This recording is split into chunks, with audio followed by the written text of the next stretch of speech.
Always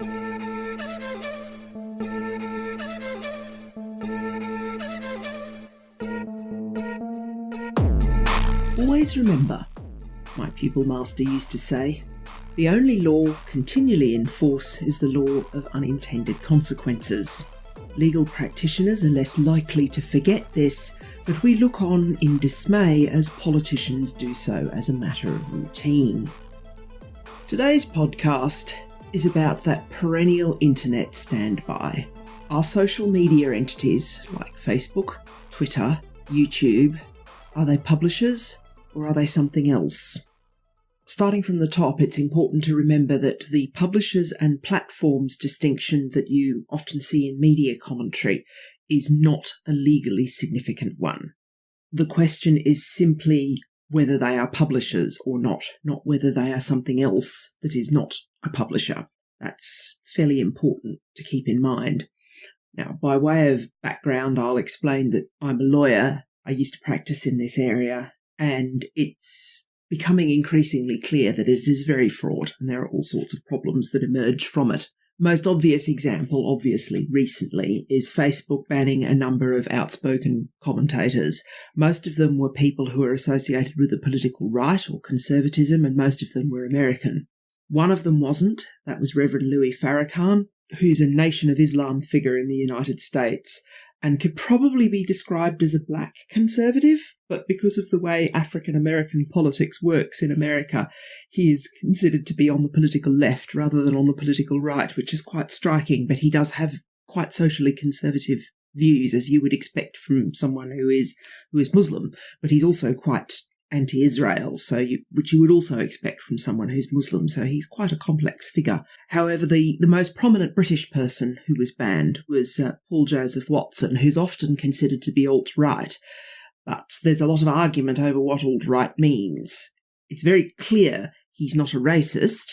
There's this sort of fashionable belief that anybody who wants to restrict immigration in any way, shape or form is somehow a racist, which is completely mad, because that would then make governments in Australia, for example, of both stripes, both Labor and Coalition, it would make them racist. Australia does have an intensely restrictive immigration policy, but it also has very high rates of immigration, much higher than the United States or anywhere in the European Union or the UK, and has been much higher for decades. The idea that being in favour of immigration restriction is ipso facto racist is just nonsense.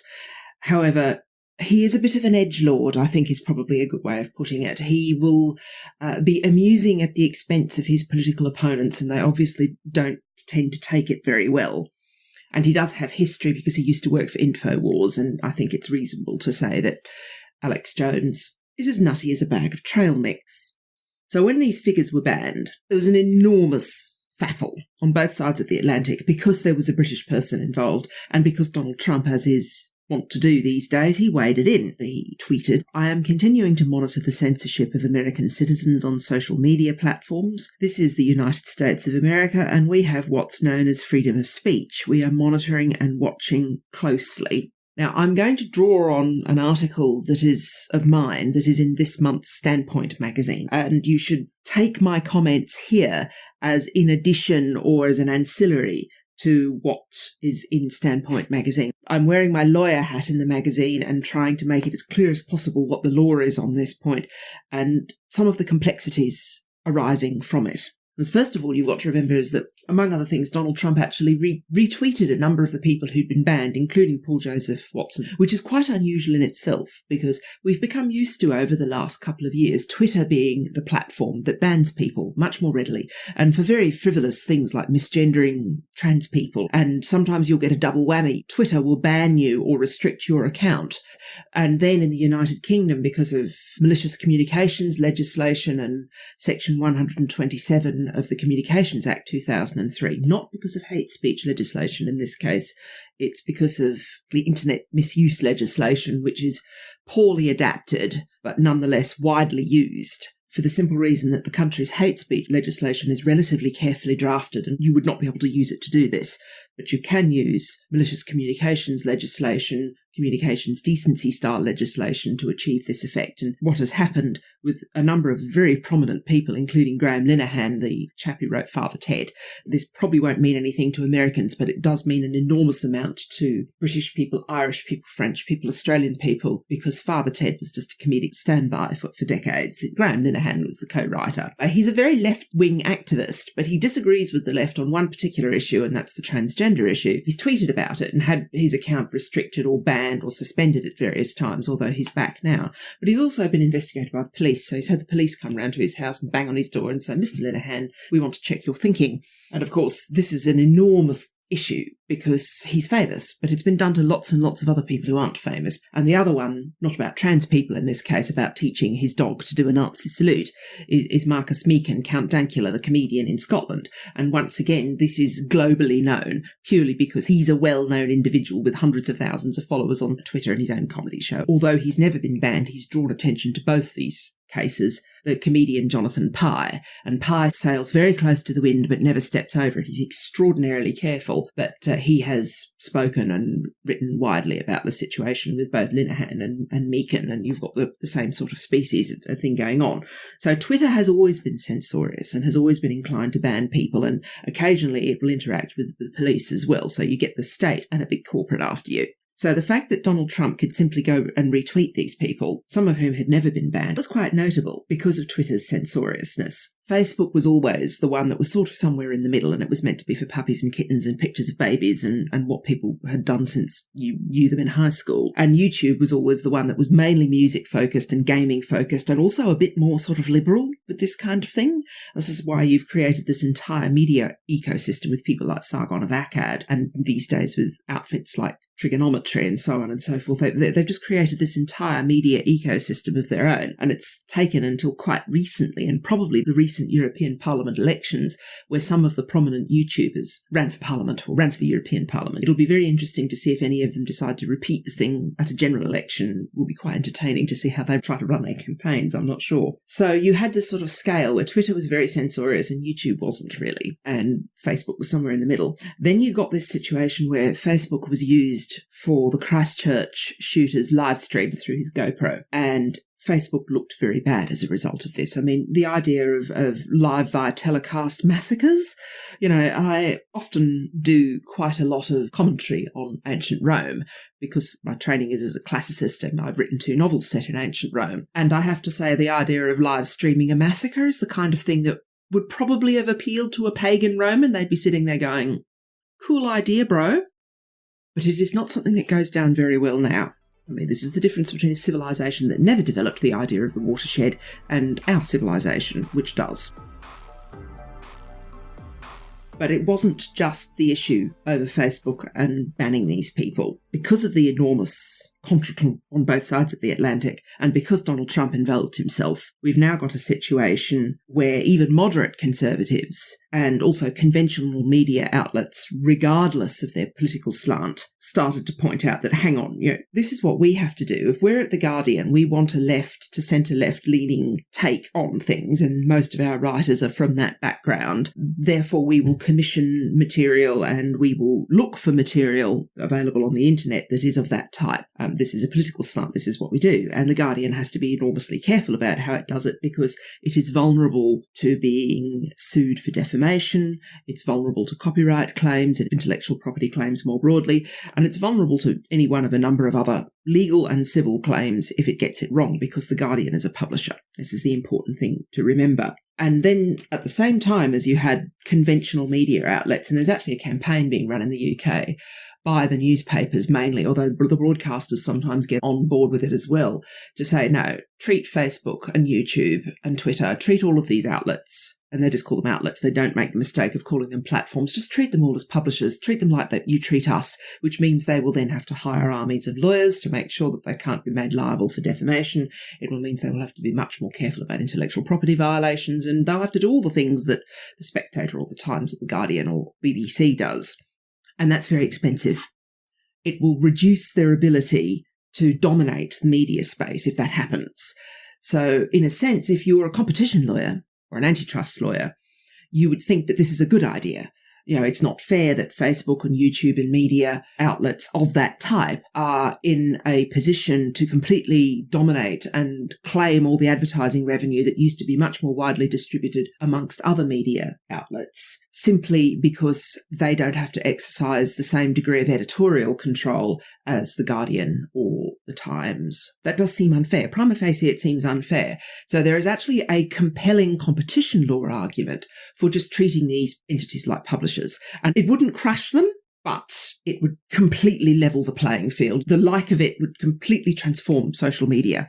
And your ability to post anything you want on social media, even Facebook pictures of your cats, would probably be severely constrained. For the simple reason that you can't just turn up on The Guardian and start posting pictures of your cats in the comments. The Guardian will delete them on the basis, and comments under newspaper articles on the basis that it's not relevant to whatever the newspaper article is. So you will be gatekept.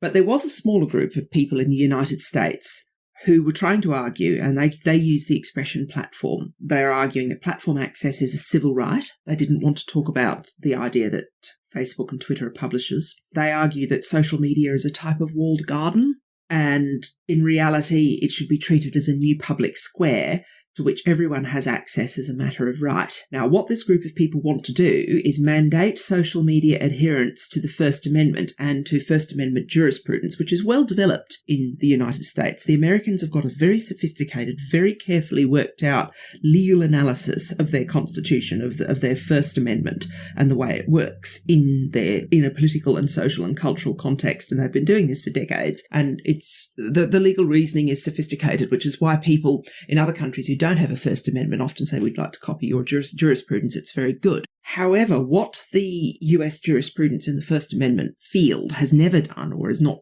typically sought to do, is apply those rules to the private sector.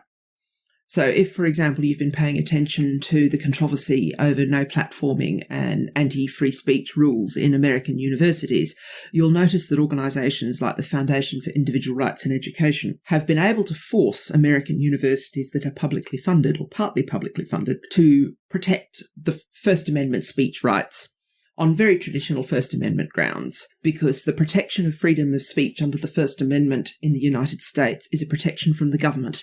It's not a protection from private entities. So when you see these very wealthy private universities and private liberal arts colleges, and Evergreen is the very famous one with Heather Heying and Brett Weinstein, the two academics who were basically run out of their town on a rail effectively as a result of this. The reason you get these very wealthy private entities just ignoring the First Amendment is because they can, because the law in America has evolved in such a way that it's not applied, the speech provisions aren't applied to the private sector. So what these people are trying to do, they're trying to argue that those speech rules should be applied to the private sector. Now, that would be extraordinary in the context of jurisprudence, and I honestly don't know how you would work this out. So further commentary on this should be left to American lawyers like Nick Rikita and Ken White and so on and so forth. These are things that Americans are going to probably litigate over and have a huge fight, and it will take decades like it always does. And so my view on all of these arguments is that they're both wrong. They're wrong as the law stands, but they could be made right in the future. So you've got a situation where we might have to choose by force of law to say, no, these people are publishers, what they're doing, their behaviour at the moment, the advantages, competitive advantages they enjoy are so great over conventional media that they're going to have to be treated like conventional media in order to level the playing field. And there's a number of ways you can do that. Elizabeth Warren has talked about antitrust. So you break up Instagram and Facebook is the obvious one, for example, because these are two behemoths. You break them up and they have separate ownership. I mean, this is the logic of what was done to Standard Oil and what was partly done to Microsoft. So, or the other way is just you treat them as publishers. From my perspective, I personally prefer the more US-style antitrust rule because it's not going to put a kibosh on individual creativity. Because the great thing about social media is it has allowed the development and emergence of all of these new media ecosystems that aren't controlled by traditional gatekeepers. And this matters in Britain because Britain does have really traditional old-style gatekeepers. and they all work for the BBC, write for the Spectator, and write for the Times, and write for the Guardian, and it doesn't really matter what their politics are or whether they're left or right wing. And I include myself in this group because I'm a stereotype of the British media gatekeeper. I went to Oxford, I went to public school, or what would be called a private fee-paying school in the US or Australia. I had all of these enormous social advantages that just cause you to be able to step relatively easily into the gatekeeper role. And it's tied very much to where you went to school and where you went to university. And you're just establishment, basically. So the great thing about social media in Britain, this is a very specifically British argument, is that someone like Sargon of Akkad could just emerge. A person with real talent, a great radio voice, and an ability as a commentator who completely bypassed the BBC and was never discovered by the BBC or an organisation like it, not even one of the commercials like ITV, which it is more willing to go down market. Never discovered, talented and clever. And it's because of the way gatekeeping works in Britain. So social media has served an enormously useful function by doing this.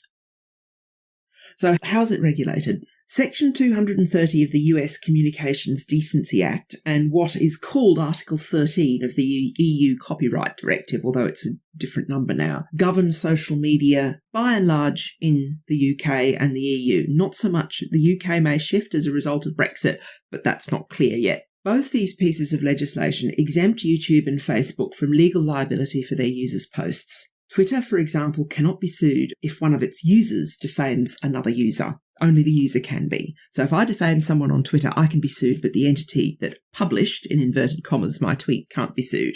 Whereas if I write a defamatory article in The Spectator, not only can I be sued and lose my house, but Apollo Media, the Spectator's publisher, can also be sued as well. Okay, so that's the really big difference. However, neither the EU Copyright Directive nor Section 230 of the Communications Decency Act mandate that social media entities are not allowed to moderate or control the inner workings of their corporations. They're allowed to do this. Section 230 in particular, and this is really important to remember this, it was enacted to allow online communities to engage in reasonable good faith moderation without fear of undue liability for their users' posts. However, it was also enacted in a time period when, outside of conventional media, which often wasn't even online at this point, no one was making any money out of this. It was a bloke ran a blog. It had half a dozen writers. They might run a little bit of advertising out of which you would make beer money. And I used to run a blog. This is exactly what happened. There were 3 or 4 of us writing for a blog. We ran display ads on it through an advertising company and we got beer money. It was nice to get sort of $200 or $300 a month. And you would buy a few beers with it, but you were never going to live on it. The idea that you would ever live on money from blogging was completely bonkers. So it evolved to stop the person who set the blog up, who hosted it, and as well as protecting the ISPs that hosted it from being sued for a defamatory comment or a defamatory post when they were just a man of straw. They had that's the legal expression, a man of straw, someone with no money. And so not worth suing. Now we've got a situation where you've got social media companies that are vastly wealthy and well worth suing and can't be sued, which is what makes The Spectator and The Times and The Tory Graph and everybody else very grumpy about this because they think it's unfair. And they're probably right. It probably is unfair. However, you need to also be aware that the immunity provided is not absolute. Section 230 in the United States has no effect on the notice and takedown regime imposed by the Digital Millennium Copyright Act, the DMCA. And in the EU, Article 13 imposes a duty on large corporates that host user-created content to take active measures to prevent copyrighted material from being uploaded without permission, under penalty of being held liable for users' copyright infringement. Now, this is quite new, and it caused an enormous controversy when it was enacted through the European Parliament, and it now has to be implemented across the European Union. It may not be implemented in Britain because of Brexit, but by the same token, you need to be aware that among the organisations that lobbied for Article 13 in this form were a number of British companies who want to protect their intellectual property. So always remember that rent-seeking exists everywhere. When Brexit happens and the UK is freed from having to enact these directives like the European Copyright Directive. That doesn't necessarily mean there will be a large difference. There are some areas where there probably will be a large difference, like the UK has a very different approach to vaping than the European Union does. Public health of this country has decided it's a good thing, it's a way to get people to quit smoking, so you see adverts for it even on the tube, that kind of thing. The EU is very different.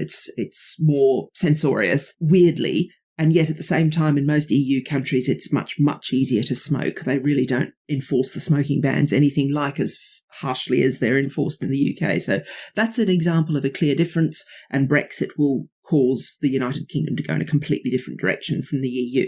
There is no guarantee when it comes to the way social media is regulated that the United Kingdom will separate completely from what is happening in the European Union with the Copyright Directive, simply because it was British companies, among others, but British companies that lobbied so hard for the Copyright Directive to be in that form. The next issue that arises from that is that the law of intellectual property, and particularly copyright law, in the United States and in the UK, and now in the EU as well, are very, very different. In the United States, you can use a fair bit of copyrighted material made by another artist without seeking permission from that artist in advance. You have to acknowledge it, but you don't need to seek permission. And this doctrine, there are all sorts of rules around it, but broadly speaking, is you don't have to get permission in advance. And if you do get a DMCA takedown notification, you are able to raise what the Americans call fair use as a defence against claims of infringement. In the United Kingdom, and now in the European Union, you're not allowed to do that. Now, in UK copyright law, there was a principle known as fair dealing. Now, that didn't stop people just going and sticking stuff on the internet or making use of other people's material otherwise. However, the rule is that you are supposed to get from the rights holder, if you're going to use some of their material that they've already created, you're supposed to get permission in advance. And this is what mainstream media entities do. If they're going to use someone's artwork, if they're going to use photographs, they're going to get permission in advance. And this is why stock photo libraries exist. You know, you need a picture of something and you need to pay Getty or Shutterstock or whoever it is to make use of one of their images. And if you don't, you finish up with an ugly watermark all over it. And in America, a DMCA takedown notice. But here, litigation because of that difference. You have to get permission in advance, or you are supposed to. And conventional publishers comply with this. What Article 13 was trying to do was say that, well, no, this is ridiculous.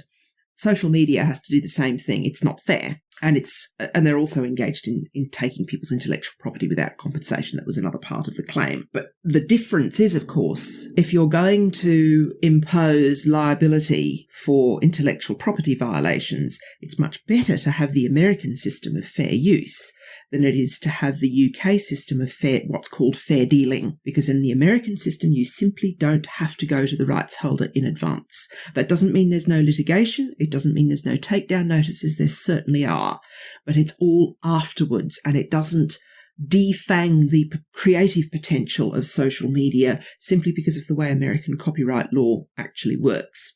I'm an advocate of having fair use everywhere, and if social media is brought under the aegis of the legal definition of publisher, or in the United Kingdom brought under the aegis of Ofcom, then the only way to save social media in its current form would be to lobby intensely for the adoption of the American intellectual property doctrine or copyright doctrine of fair use. If that doesn't happen, you will kill social media and you will eventually kill the internet as we know it, which would be unfortunate. I mean, whilst I'm not an internet booster, I don't think it's been all good. There are good things about it, and they are worth preserving. And if you have conventional copyright law, conventional defamation law, and conventional rules around publishing imposed on social media under the aegis of the United Kingdom and the European Union, that will be the end. It will not survive in its current form. It will just turn into another media outlet.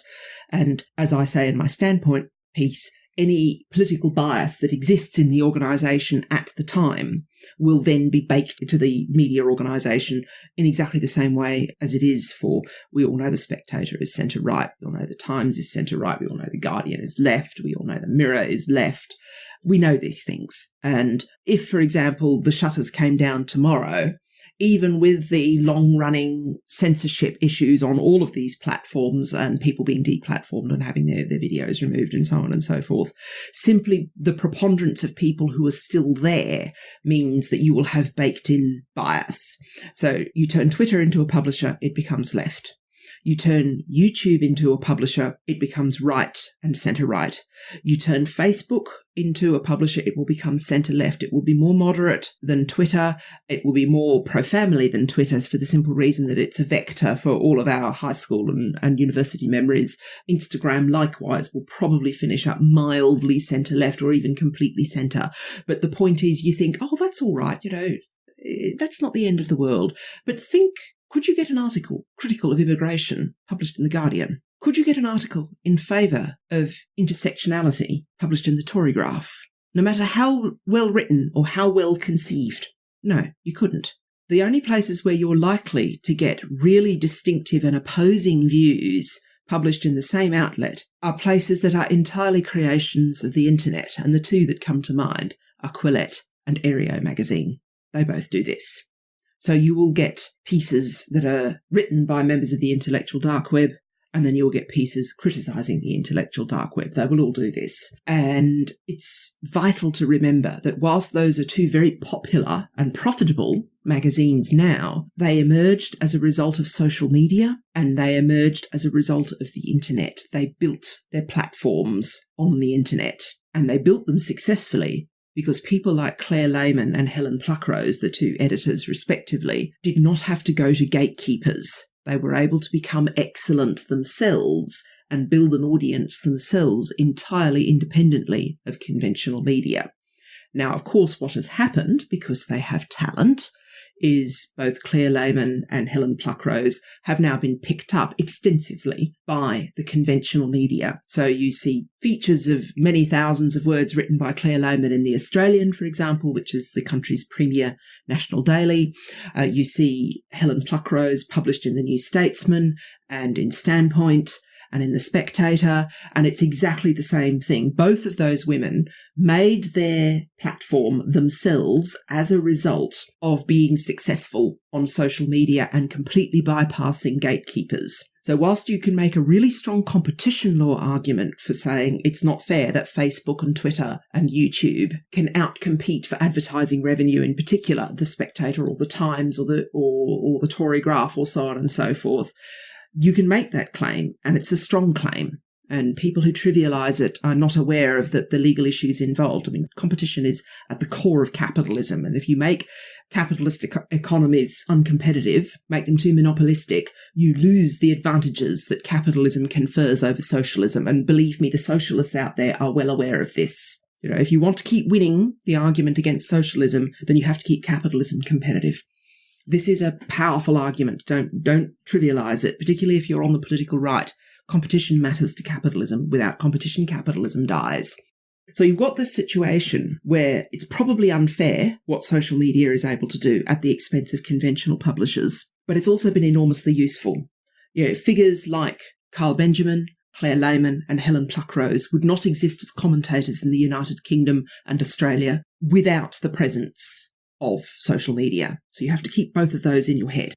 Would Claire Lehman have been discovered? She wrote a few articles for the Sydney Morning Herald. They decided they didn't like her politics, and so she struck out on her own. Helen Pluckrose was a complete unknown. She was discovered as a result of Twitter and establishing her own magazine. Sargon of Akkad, Carl Benjamin, a complete unknown who just wanted to play video games, basically, and then got tangled up in all this silly politics and finishes up a political commentator and ultimately a political candidate. Those people only exist because of social media. However, there are a number of indicia that you use to indicate whether someone's a publisher or not. And exercising editorial control over content on the basis of politics is one of those. You just have to accept that. It exists. That's why Fox News has a different political slant to CNN. It's that simple. Or the BBC. BBC has to try to be neutral because it's a state-owned broadcaster, but it's very difficult, and it's well documented that in the lead up to the 2016 Brexit referendum, you finished up with a situation where it was probably in the tank for Remain. And then in the immediate aftermath of the referendum, it was so shocked it overcorrected. And so you finished up with a situation where it was, Nigel everywhere, because suddenly Nigel had to be everywhere, and provided a very distorted view of what actually happened during the referendum, because it wasn't Nigel Farage's Leave campaign that actually won or masterminded the win in that referendum. It was Dominic Cummings's and Boris Johnson's Leave campaign, but this extraordinary prominence was given to Nigel Farage, which he's just made bank with. You can't blame him for doing that. He's a politician. That's what politicians do. So the BBC tries to be neutral and often fails, because it's actually very hard to do. You can do it, but it is very hard. So exercising editorial control in a politically slanted way is an open invitation to legislators to amend or repeal Section 230 in the US, or the copyright directive in the EU. And based on Brexit occurring in October this year, there is a tendency in this country to drag them under the aegis of an existing regulator. And in the UK, that regulator is Ofcom. So it means things like imposing the watershed. So you can't say a swear word. You can't swear, particularly a bad swear word like F-bomb or the C-bomb, before 9 o'clock at night and that kind of thing. I mean, I once went on the BBC and did an interview, and I used the word dyke in it, amusingly referring to myself. And I had to be bleeped out by the BBC because it was before the watershed. That's just a rule. So that gives you an example of what happens if, for example, Ofcom gets its oar in and starts to regulate social media. Now, if this happened, it would delight traditional media because it would level the competitive playing field. It would force Facebook and YouTube to hire armies of lawyers and exercise editorial oversight that isn't only political but also attuned to quality control. So they're the kind of people who would turn up and tell me, for example, that I need to do something about my sound quality. And that's why the Times, which has been running this campaign, supports it. The only law always in force, as my pupil master used to say, is the law of unintended consequences. And if you're at the races, you should always bet on self-interest because it's the only horse that's trying. However, you need to appreciate, and I know how tempting this is for Conservatives who are on the receiving end of the bulk of these bans at the moment, that turning them into publishers is not going to solve your problem. It's just going to bake in the existing bias that already exists. Any political bias already present will just be there for eternity, and you will then be confronted by the reality of gatekeepers. People like me get columns in The Spectator and Standpoint. People like Carl Benjamin and Helen Pluckrose, who are just as talented but didn't go to the right universities, don't get columns in The Spectator and Standpoint. Don't finish up in editorial roles at magazines. Don't finish up with the ability to exercise that gatekeeping power. The good thing about social media is the relative lack of gatekeepers. Now they're setting themselves up as gatekeepers. It's enormously tempting to treat them like we treat other gatekeepers, forgetting that in the process we will kill the goose that lays the golden egg. We will go back to the world of publishing that was protected by the original copyright legislation, the Statute of Anne in the United Kingdom, and various copyright and intellectual property legislation that's emerged all over the world since. The only way to stop this is to treat social media entities like a utility. Now, a utility is like Royal Mail or BT, but that's not a magic bullet either, because utilities are not liable for any content, so they can't demonetize Sargon of Akkad, say, hypothetically. But they're also not able to engage in censorship or moderation except as required by law. Royal Mail can't refuse to deliver your post unless you use it to commit a crime. So what you've got then is an enormous temptation if, for whatever reason, say hypothetically, Trump wins another term and Boris Johnson becomes the UK Prime Minister, and they're both much more committed to freedom of speech and freedom of speech for Conservatives than a lot of their political opponents, particularly Johnson. Johnson is completely switched on with this. All right, I'm going to treat social media like a utility. And at least initially, you would get an efflorescence of freedom because you can't go after Facebook for live streaming the Christchurch shooters massacre video. But the problem is it then becomes enormously tempting to any government to come up with a whole raft of legislation that creates a whole lot of crimes for misusing the mails. And that was the expression that used to be used, misusing the mails or malicious communication. Now that legislation still exists. It's often been used in more modern times to go after people like Marcus Beacon or Graham Linehan. That legislation was originally developed to deal with people making harassing telephone calls or sending postcards with pornographic pictures on them to strangers. It's relatively easy to adapt across to electronic communication. That's why law enforcement uses it in Britain as opposed to using the hate speech legislation, which is much more carefully drafted. So you can finish up with a government that is, say, a Corbyn-type figure is elected after Boris Johnson. If legislation has been passed treating social media as utilities, you then just pass legislation that makes lots more things that you do via a utility, like a telephone call or sending a letter. You just make more things criminal. So you don't actually solve the problem at all. You solve it in the short term, but you don't solve it in the long term because governments change. And you've got this situation where you really should, if you're passing laws, the only law enforces is the law always enforces the law of unintended consequences. And that means you have to imagine that all these levers that you make, all these laws that you pass, imagine them in the hands of someone who completely disagrees with you, and who not only completely disagrees with you, but hates you and the horse you rode in on as well. You really need to keep this uppermost in your mind. So that's sort of an overall summary. There's a shorter version of what I've said here today with the legislation cited in June's Standpoint magazine if you want to go and have a read. My concluding comment on this: it's possible this vast experiment where everyone could speak all at once will soon come to an abrupt halt. I suggest, before we return to how things once were with media gatekeepers, that we undertake an honest appraisal of where we now are, because we really could lose everything that's good and valuable about the internet if we come up with pig-headed and stupid regulation.